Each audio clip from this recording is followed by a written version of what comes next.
স্ত্রীকে দেশে রেখে কতদিন স্বামী প্রবাসে থাকতে পারে? অনেক আলেম বলেন 4 বা 6 মাসের অধিক সময় স্ত্রীর কাছে থেকে দূরে থাকলে বউ তালাক হয়ে যায়। অজু থাকা অবস্থায় যদি কোনো খারাপ কিছু সামনে চলে আসে তাহলে কি অজু ভেঙে যাবে? সকালে মেহেদি পরা যাবে কিনা? গর্ভপাতের কতদিন পর নামাজ আদায় করা যাবে? মা যদি যাকাত না দেয় সন্তান কি করবে? বিবাহবার্ষিকী সেলিব্রেট করা যাবে কিনা, করলে গুনাহ হবে কিনা? কাপড়ে রক্ত লাগলে নামাজ হবে? গর্ভবতী মহিলার সাথে লোহা এবং ম্যাচ রাখে, এটা কতটা সঠিক? বিয়ের পর কাবিনের টাকা কমানো যাবে কিনা? জামাতে নামাজরত অবস্থায় যদি অজু ছুটে যায় সেক্ষেত্রে করণীয় কি? এবার চলে যাচ্ছে আমরা প্রশ্ন উত্তরে সরাসরি। রোনা আহমেদ জানতে চাইছেন গর্ভবতী মহিলার সাথে লোহা এবং ম্যাচ রাখে, এটা কতটা সঠিক? সম্পূর্ণ ভুয়া এবং কুসংস্কারাচ্ছন্ন বিষয় বোন রোনা। গর্ভবতী মহিলার সাথে লোহা ম্যাচ রাখা যাবে না, এগুলোর কোনো লাভ ক্ষতি করার কোনো অধিকার নাই। এটা এক ধরনের শিরক, ছোট শিরক বলা যেতে পারে। লাভ ক্ষতির মালিক আল্লাহ রাব্বুল আলামিন। বিশেষ কোনো অসুস্থতা যদি হয়, বিশেষ কিছু খেলে অসুবিধা হয়, সেটা ভিন্ন কথা। কিন্তু লোহা এবং ম্যাচ রাখলে যে কিছু হবে না, এটা কোনোভাবেই সত্য নয়, এটা ভুল বিশ্বাস। এস এ আফ্রিদি জানতে চেয়েছেন অজু থাকা অবস্থায় যদি কোনো খারাপ কিছু সামনে চলে আসে তাহলে কি অজু ভেঙে যাবে? না, ওটা দেখলে যে অজু ভেঙে যাবে এমন কোনো কথা নয়। খন্দকার দিনা জানতে চেয়েছেন গর্ভপাতের কতদিন পর নামাজ আদায় করা যাবে? বন্দিনা, গর্ভপাতের পর যতদিন পর্যন্ত ব্লিডিং হবে, সেই ব্লিডিংটা যদি আপনার গর্ভপাতের পরে 40 দিন পর্যন্ত সর্বোচ্চ হয় তাহলে এই কদিন নামাজ পড়বেন না, তারপর নামাজ পড়বেন না। যদি তা কম হয় তাহলে যতদিন হয় তারপরে ব্লিডিং বন্ধ হয়ে গেলে তখন তাই নামাজ পড়বেন। RDS AID থেকে জানতে চেয়েছেন মা যদি যাকাত না দেয় সন্তান কি করবে? মায়ের নিজের সম্পদের যাকাত যদি না দেন, সন্তান মাকে বোঝাবেন, আল্লাহর ভয় দেখাবেন, যাদেরকে দিয়ে বোঝানো যায় তাদেরকে দিয়ে বোঝাবেন, চেষ্টা করবেন মা যেন যাকাত দেন। যদি কোনো কারণে মা না দেন সেক্ষেত্রে সন্তান তার দায়িত্ব পালন করে থাকলে তার আর কোনো দায়িত্ব থাকলো না। এরপরে সাইফুল শরীফ আপনি জানতে চেয়েছেন বিয়ের পর কাবিনের টাকা কমানো যাবে কি না? বিয়ের পরে কাবিনের যে টাকা সেটা যদি স্ত্রী কমিয়ে দিতে চান স্বেচ্ছায়, তিনি যদি কম নেন সেটা তার জন্য জায়েজ আছে। আল্লাহ বলেছেন তিনি যদি কিছু ছাড় দেন ফাকুলু হানিয়াম মারিয়া, তাহলে সেক্ষেত্রে তোমরা সেটা খেতে পারো, ভক্ষণ করতে পারো, ভোগ করতে পারো। আর যদি তাকে প্রেশার দিয়ে বা সিস্টেমে ফেলে এটা করা হয় তাহলে সেটা জায়েজ নাই। আর উভয় পক্ষ একে অন্যের সাথে বোঝাপড়া করে কমানো, এটাও জায়েজ নাই, এটা মেয়ের অধিকার। বিয়ের পরে চুক্তি হয়ে গেলে এরপর আর উভয় পক্ষের এখানে কিচ্ছু নাই। মেয়ে যদি নিজে থেকে স্বেচ্ছায় খুশি হয়ে ছাড় দেন সেটা তার ব্যাপার সম্পূর্ণ। মুশফি আপনি জানতে চেয়েছেন জামাতে নামাজরত অবস্থায় যদি অজু ছুটে যায় সেক্ষেত্রে করণীয় কি? দেখুন, জামাতে নামাজ চলাকালীন সময়ে যদি অজু ছুটে যায় তাহলে যে অবস্থায় অজু ছুটে গেছে ওই অবস্থায় গিয়ে আপনি অজু করে, যদি কারোর সাথে কথাবার্তা বলা ছাড়া জাস্ট অজু করে আবার চলে আসেন নামাজের জায়গায়, তাহলে যে জায়গাতে অজু ছুটেছে তার পরবর্তী অংশ থেকে নামাজ আপনি কন্টিনিউ করলেই চলবে। আর যদি কারোর সাথে কথাবার্তা বলে থাকেন, অন্য কোনো কাজকাম করে থাকেন, নামাজ ভঙ্গের অন্য কোনো কাজ করে থাকেন, তাহলে সেক্ষেত্রে আপনাকে নামাজ আবার শুরু থেকে পড়তে হবে। বিল্লাল আহমেদ সুমন আপনি জানতে চেয়েছেন ফরজ সালাত একা পড়লে কি একামত দেওয়া লাগবে এবং কেরাত কি জোরে জোরে পড়া লাগবে? দেখুন ভাই বিলাল, ফরজ সালাত যদি একাও পড়েন সেক্ষেত্রেও আপনি আশপাশে কেউ আপনার একামত শুনে আপনার সাথে যোগ দিতে পারে, সে আশা থেকে একামত পড়ে, একামত দিয়ে তারপরে রুকু সিজদার তাসবিহগুলো, এই তাকবীরগুলো একটু উচ্চস্বরে পড়বেন জামাতের নিয়তে, যে আপনার সাথে কেউ যেন যোগ দিয়ে শুনে এসে। এটা হলো সুন্নাহ। যদি এটা না করেন আস্তে আস্তে পড়েন, কোনো অসুবিধা নেই, এটা আবশ্যক নয়। মোহাম্মদ রাজিকুল করিম জানতে চেয়েছেন শুনেছি সিজদায় গিয়ে দোয়া করলে কবুল হয়, জানার বিষয় হলো এটা কি শুধু নামাজের সিজদায়? নামাজ বিরতিতে এমনিতে সিজদা করা যাবে কিনা? যাবে, নামাজ বিরতিতে এমনি সিজদা করা যাবে এবং সেখানে আল্লাহু আকবার বলে সিজদা গিয়ে সুবহানাল্লাহিল আলা পড়লেন এবং আল্লাহর কাছে মন মতো চাইলেন, এরপর আল্লাহু আকবার উঠে গেলেন, কোনো অসুবিধা নেই। কবির আহমেদ আপনি জানতে চেয়েছেন মৃত্যু দিবসে কোরআন খতম দেওয়া সম্পর্কে ইসলামের বিধান কি? ভাই কবির, মৃত্যু দিবসে কোরআন খতম দেওয়ার কোনো নির্দেশ ইসলাম আমাদেরকে দেয়নি। মৃত্যু দিবস পালনেরও কোনো বিশেষ কোনো পদ্ধতি পালন করতে হবে এরকম কোনো নির্দেশ ইসলাম আমাদেরকে দেয়নি।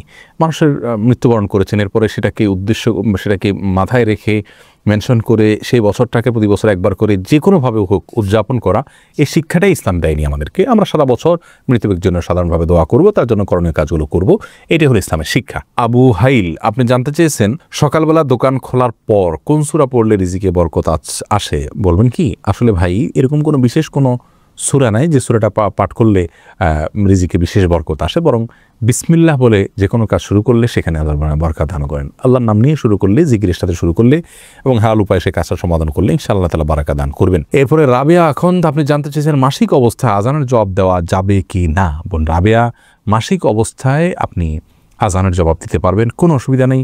মাসিক অবস্থায় নির্দিষ্ট কিছু কাজ করা যাবে না, আর যে কোনো ইবাদত করা যাবে। আজানের জবাব দিতে নিষেধ কোথাও বলা হয়নি, যে আপনারা দিতে পারবেন, কোনো অসুবিধা নেই ইনশাআল্লাহ। পায়ে মেহেদি পরা যাবে কিনা? টিউব মেহেদি করা যাবে, কোনো অসুবিধা নেই। তবে টিউব মেহেদির মধ্যে কিছু কিছু আছে ন্যাচারাল না, এটা আর্টিফিশিয়াল হওয়ার কারণে এই মেহেদি ব্যবহার করার ফলে আপনার শরীরের উপর আলাদা একটা স্তর পড়ে যায়। আলাদা যদি স্তর পড়ে যায় তাহলে কিন্তু সেই মেহেদি আপনি খুঁটলে কিন্তু পড়ে, এরকম যদি হয় তাহলে স্তর হয়ে গেলে উজু হবে না। এই মেহেদি কিন্তু ব্যবহার করা জায়েজ নেই কোনো ক্ষেত্রে। এমনি সাধারণ যদি আপনি ন্যাচারাল মেহেদি, টিউব মেহেদির মধ্যে যদি কোনোটা ন্যাচারাল থাকে, আলাদা স্তর না পড়ে, বরং জাস্ট কালার হয়, পরবর্তীতে কালারটা আস্তে আস্তে ডিসকালার হয়ে নর্মাল হয়ে যায়, এরকম যদি হয়, তাহলে সেক্ষেত্রে সেই টিউব মেহেদি বা সেরকম মেহেদি এটা ব্যবহার করাতে কোনো অসুবিধা নেই। পায়েও ব্যবহার করা, যেমন কোনো কথা নেই যে এটা পায়ে ব্যবহার করা যাবে না, যে কোনো ব্যবহার করতে পারবেন। সাউদা বিনতে ফাতমি আপনি জানতে চেয়েছেন বিবাহবার্ষিকী সেলিব্রেট করা যাবে কিনা, করলে গুনাহ হবে কিনা। এটা যেহেতু বিশেষ কোনো ধর্মের মানুষদের থেকে আসছে তা নয়, বরং সারা পৃথিবীতে ট্রেন্ড হিসাবে চলছে। এটাকে যদি কেউ ঘরোয়াভাবে নিজস্বভাবে জাস্ট একজনের যদি উইশ করলো বা স্মরণ করলো, একটু ভালো লাগে কাজ করলো, তাদের এটুকুর মধ্যে সীমাবদ্ধ থাকে, কোনো অসুবিধা নেই। কিন্তু এখান থেকে অনেক অনাচার, অনেক পর্দাহীনতা এবং অনেক বাজে দিক এর সৃষ্টি হয়ে যায়। এই জন্য এগুলো যতটা অ্যাভয়েড করা যায় ততটা ভালো। সালমা খাতুন জানতে চেয়েছেন হাতে কলমের কালি থাকলে কি ওযু হবে? হয়ে যাবে। কলমের কালি এটা আমাদের শরীরের উপর আলাদা প্রলেপ তৈরি করে না যে যার ফলে ওযু হবে না। তবে এরকম বিশেষ কোনো কলম যদি থাকে যে কলম আলাদা আস্তর তৈরি হয়, খোঁচালে উঠা যায়, চামড়ার উপর আলাদা বসে যায়, তাহলে সেক্ষেত্রে সেটা অবশ্যই দূর করতে হবে। নীরব আপনি জানতে চেয়েছেন সন্তানের যে কোনো ধরনের গুনাহের ভাগিদার কি মৃত বাবা মা হবেন যদি জীবিত কারো সঠিক দীক্ষা দিয়ে থাকেন? না, জীবিত কারো যদি তারা সঠিক দীক্ষা দিয়ে থাকেন, সাবধান করে থাকেন, এরপরে যে সন্তান করে অবশ্যই তার দায়ভার বাবা মা বহন করবেন না। আল্লাহ বলেছেন ওয়ালা তাজিরু আল্লাহ তাজিরু ওয়াজিরাতুন উইজরা উখরা, আর কোনো ব্যক্তি অন্য কারোর পাপের বোঝা বহন করতে হবে না, বরং লাইসারিল ইনসান ইল্লা মা সা, সে যতটুকু করবে ততটুকু সে পাবে। যার কারণে সন্তানেরটা তিনি পাবেন না, যারটা সে পাবে। তবে তিনি যদি কথার কথা সন্তানকে অন্যায় কাজে প্ররোচিত করে যেয়ে থাকেন, সন্তানকে অন্যায় কাজ করার জন্য নির্দেশ দিয়ে থাকেন, শিক্ষা দিয়ে থাকেন, তাহলে সেক্ষেত্রে অবশ্যই সেই দায়ভার তাকে বহন করতে হবে। সালমা খাতুন জানতে চেয়েছেন কাপড়ে রক্ত লাগলে নামাজ হবে? দেখুন, কাপড়ে রক্ত লাগলে সে রক্তের যদি পরিমাণ অনেক অল্প হয় নামাজ হয়ে যাবে, কিন্তু যদি পরিমাণে বেশি হয় তাহলে সেক্ষেত্রে নামাজ হবে না। এটি বিশুদ্ধতম মত যদি অনেকের মতে রক্ত পাক বা পবিত্র। সুলতান মাহমুদ মিল্টন জানতে চেয়েছেন স্ত্রীকে দেশে রেখে কতদিন স্বামী প্রবাসে থাকতে পারে? অনেক আলেম বলেন 4 বা 6 মাসের অধিক সময় স্ত্রীর কাছে থেকে দূরে থাকলে বউ তালাক হয়ে যায়। আবার অনেকে বলেন গুনাহ হবে। এই কথাটি হাদিস দ্বারা প্রমাণিত? দেখুন, নির্দিষ্ট কোনো মেয়াদ হাদিসে বলা হয়নি যে এই পরিমাণ সময় প্রবাসে থাকতে পারবেন স্ত্রীকে দেশে ফেলে রেখে, এরপরে আর পারবেন না, এরকম কোনো কথা আসলে ফিক্স বলে দেওয়া হয়নি।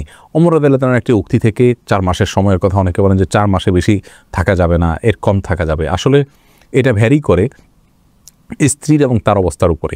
তারা যদি দু জায়গায় থাকাতে তারা গুনাহে লিপ্ত হয়ে যাবেন এরকম আশঙ্কা থাকে, তাহলে এরকম বিদেশে থাকা জায়েজ নাই, বরং গুনাহ থেকে বাঁচার জন্য তাকে অন্যের সঙ্গে থাকা উচিত এবং অল্প যে রিজিক হবে দেশে থাকলে সেটার উপরে তুষ্ট থেকে যাওয়া উচিত। যদি এমন হয় যে তারা দূরে থাকার কারণে তাদের মধ্যে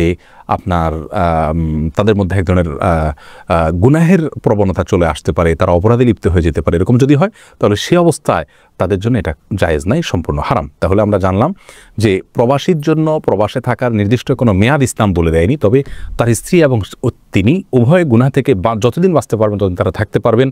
গুনাহ থেকে যদি বাঁচাটা অসম্ভব হয়ে যায় তাহলে সেক্ষেত্রে তার জন্য আর প্রবাসে থাকা জায়েজ নেই।